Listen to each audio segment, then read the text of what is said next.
不要批评人家。我决定要肉搜你的名字。这个傻逼哥的B 君啊， B 而已，没有这个 B 傻傻没有傻啊，这 B 君是一个医生嘛，对不对？嘴唇较管的好不好？对不对？你们要搞什么？那是领导的代志，男欢女爱关我屁事，对不对？你怎么来扯到我嘞？然后你里面有几件事情，我一定要在这里郑重的说明。第一个，如果许兰芳小姐你有告诉这个男生，好，黑领导的代志，对不对啊？然后来说宪哥追你的话，你要出来给我道歉。这道歉，如果你不好好让我觉得舒坦的话，我会叫你捐献哦，至少80万起跳，你也知道。好，要不然快筛剂吗？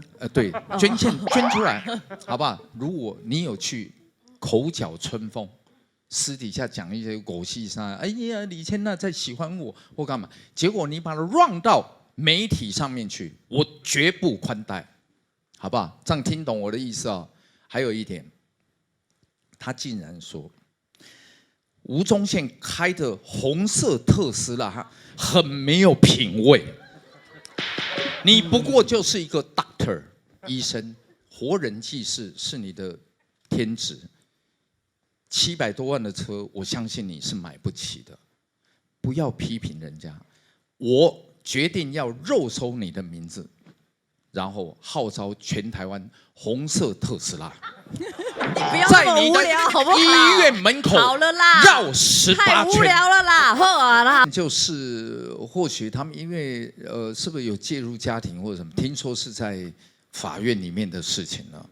哦，他们在法院里面的事情，然后3方面或者甚至是双方面变成是决裂状态，所以就会抖出更多的鸟事。那许博士那边，你会不会只是口角春风？哎呀，宪哥在追我，谁在追我？私底下讲这个，但是你们运气不好，你讲这些名人，到最后把人家 run 到新闻上面，你们就有责任，你们就要负责任。那要不然我们就是随便人家玩的吗？对不对？不合理嘛？你私底下骂品头论足，我们艺人就是个商品。被品头论足，我们被茶余饭后，我们都接受了。我们做的社会公益也都没有比你们少，所以不要去伤害这些可爱的人们。那如果人家真正有追过你，还有讲其他人，对不对？